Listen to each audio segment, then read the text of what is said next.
ఇప్పుడు ఇంట్లో కూడా చాలా వరకు ఫైర్ యాక్సిడెంట్స్ అవుతాయి, గ్యాస్ సిలిండర్ అవ్వడం అండి.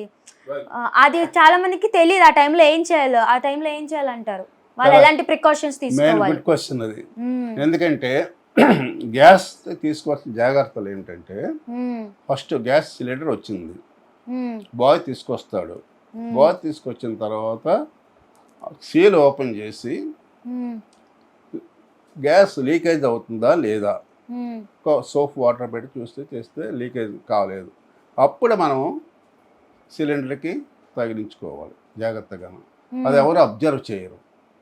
చేస్తున్నారా?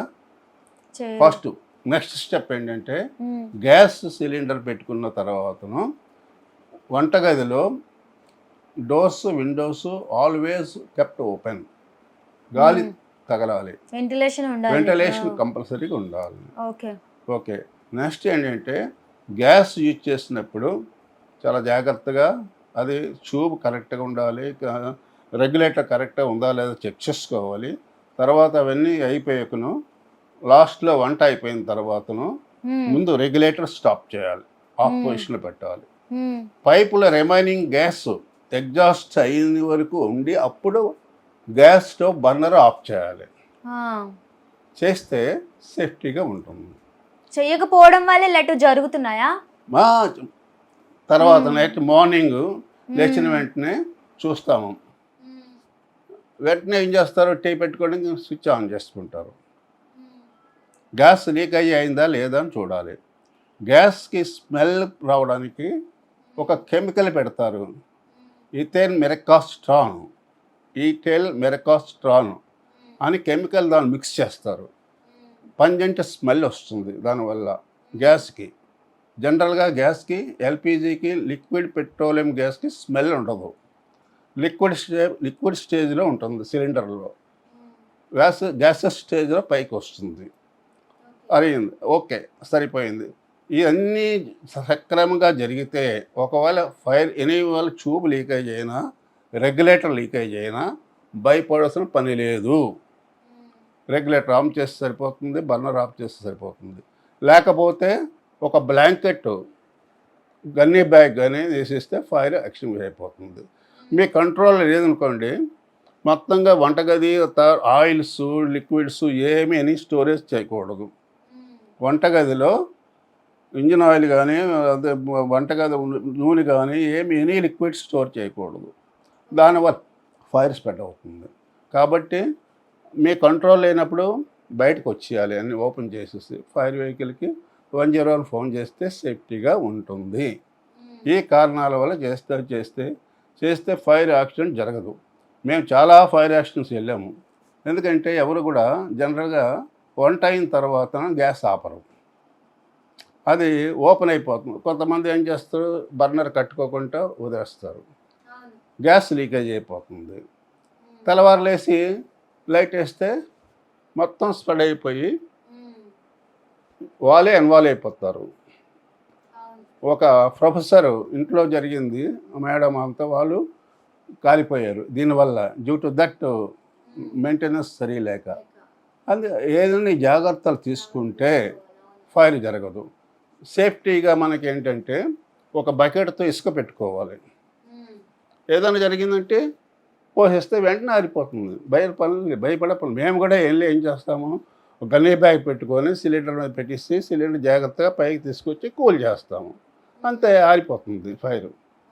ఇప్పుడు గీజర్ ఉందంటే చాలా జాగ్రత్తలు తీసుకోవాలి. కొంతమంది బకెట్ పెట్టి అది పెట్టుకుంటారు, ఏది కండెన్సర్ పెట్టుకుంటారు. పెట్టుకున్నప్పుడు స్విచ్ ఆన్ చేసి జాగ్రత్తగా వాటర్ ముందు ఎవరైనా దగ్గర లేకుండా చూసుకోవాలి. 10 నిమిషాలు హీట్ ఎక్కిన తర్వాత మొత్తం స్విచ్ ఆఫ్ చేసుకొని బకెట్ తీసుకోవాలి, first point. Second point, geyser ఉందనుకోండి, సపోజ్ గీజర్లో మనం స్విచ్ వేస్తాం, వేసిన తర్వాత 5 మినిట్స్లో హీట్ ఎక్కిపోతుంది, వాటర్ వస్తుంది. ఆపేసి అప్పుడు మనం బాత్ చేయాలి. అది ఆన్లో ఉంటుండగా బాత్ చేస్తే అది హీట్ ఎక్కిపోయి, డ్యూ టు హీట్ వల్ల అది ఎక్స్ప్లోజన్ టేకెన్ ప్లేస్, బరస్ట్ అయిపోతుంది, దానివల్ల ప్రమాదం జరుగుతుంది. ఇవన్నీ ఏంటంటే ఇప్పుడు కరెక్ట్గా వైరింగ్ కరెక్ట్గా ఉందా లేదా చూసుకోవాలి. లూజ్ వైరింగ్ ఉండకూడదు జనరల్గా. ఇప్పుడు ఇది బకెట్లో పెట్టంటే లూజ్ వైరింగే కదా, దానివల్ల షాక్ వస్తుంది, గురవుతుంది. ఇప్పుడు ఎలక్ట్రికల్ వైరింగ్ చెక్ చేసుకోవాలి. లూజ్ వైరింగ్ ఉండడం వల్ల యాక్సిడెంట్ జరుగుతుంటుంది. ఇప్పుడు హాస్పిటల్స్లో, ఆఫీసుల్లో చాలామంది లూజ్ వైరింగ్ పెట్టుకుంటారు. ఈ బల్బులు ఇక్కడ పెట్టుకొని, ఇది పెట్టుకొని, ఈ సిస్టమ్స్ ఇక్కడ పెట్టుకొని చేసుకుంటారు. ఇప్పుడు కేజీహెచ్ చూడండి, ఎంత లూజ్ వైరింగ్ ఉందో. ఎక్కడ చూస్తే అక్కడ వైరింగ్ ఎక్స్పోజర్ అయిపోయి ఉంటుంది. దానివల్ల జరుగుతుంటాయి. ఇప్పుడు లేయర్ ఫార్మేషన్, వైరింగ్లో పైన లేయర్ పోయిందనుకోండి, ఇన్సులేషన్ పోయిందనుకోండి, రెండు రాపడి వల్ల, ఏసీడీసీ వల్ల fire due to friction, heat వల్ల. అలాగే అసలు ఫైర్ ఫైటింగ్ సింబల్స్ ఉంటాయి కదా, అవంటే ఏంటి అసలు? అదే జనరల్గా అపార్ట్మెంట్లో ఎగ్జిట్స్ ఉంటాయి, రూట్ ఎగ్జిట్స్. ఎట్లా వెళ్ళాలి, పెట్టి ఎగ్జిట్ పెట్టి యారో మార్క్ పెడతారు. మనం గమనించవలసింది ఏంటంటే, ఒక హోటల్లో కానీ ఎక్కడికైనా అపార్ట్మెంట్లో కానీ వెళ్తే వాళ్ళు కరెక్ట్గా మెయింటైన్ చేసేలా ఉంటే ఆ డైరెక్షన్స్ బట్టి మనం ఫాలో అవ్వాలి. జనరల్గా బిల్డింగ్కి ఏంటంటే ఎక్స్టర్నల్ స్టైర్ కేస్ చాలా ఇంపార్టెంట్. ఇప్పుడు ఇంటర్నల్ స్టైర్ కేస్ ఉంది, లిఫ్ట్ ఉంది. At the time of fire accidents lifts కానీ ఎస్కలేటర్స్ కానీ ఏవి ఉపయోగించకూడదు. తర్వాత ఇంటర్నల్ స్టైర్ కేస్ కూడా ఉపయోగించకూడదు, స్మోక్ అక్యుములేషన్ అవుతుంది. కాబట్టి బయట 5వ ఫ్లోర్ నుంచి డైరెక్ట్గా మెట్లు పెట్టి ఐరన్ కానీ మెట్లు కానీ పైకి వెళ్ళిపోయేలాగా ఉంటే అది సేఫ్టీ. తర్వాత ఇప్పుడు జనరల్గా కొన్ని హోటల్స్లో ఏంటంటే, ఇప్పుడు డోర్ వేసిస్తాం, 2 hours రేటింగ్, 2 గంటల వరకు బయటికి స్మోక్ రాదు. సపోజ్ డోర్ వేస్తాం అనుకోండి, స్మోక్ లోపల నుంచి బయటకు రాదు. అది 2 hours రేటింగ్ ఉంటుంది. ఆ సిస్టమ్స్ ఫిల్మ్ సిటీలో ఉన్నాయి, వాళ్ళు అంతా బాగా అబ్జర్వ్ చేశారు. 2 hours రేటింగ్ ఉంటుంది, ఎక్స్టర్నల్ స్టైర్ కేస్ ఉంటుంది, పైకి వచ్చి సేఫ్టీగా వస్తుంది. స్మోక్ అక్యుములేషన్ అయిపోతే ఫైర్ జరిగినప్పుడు దిగితే ఏమవుతుంది, స్మోక్ అయిపోయి అన్కాన్షియస్ అయిపోతుంటారు. కారణం దానివల్ల కూడా అవుతుంది. అందుకని తీసుకోవాల్సిన జాగ్రత్తలు ఏమన్నీ తీసుకుంటే, కరెక్ట్గా అన్నీ మెయింటైన్ చేసుకుంటే సేఫ్టీగా వస్తాం బయటికి. ఇప్పుడు అక్యుములేషన్ ఒక బిల్డింగ్లో 10 మంది ఉన్నారు అనుకోండి, సపోజ్ ఒక హౌస్లో 10 మంది ఉంటే ఒకేసారి బయటికి వెళ్ళారు కదా.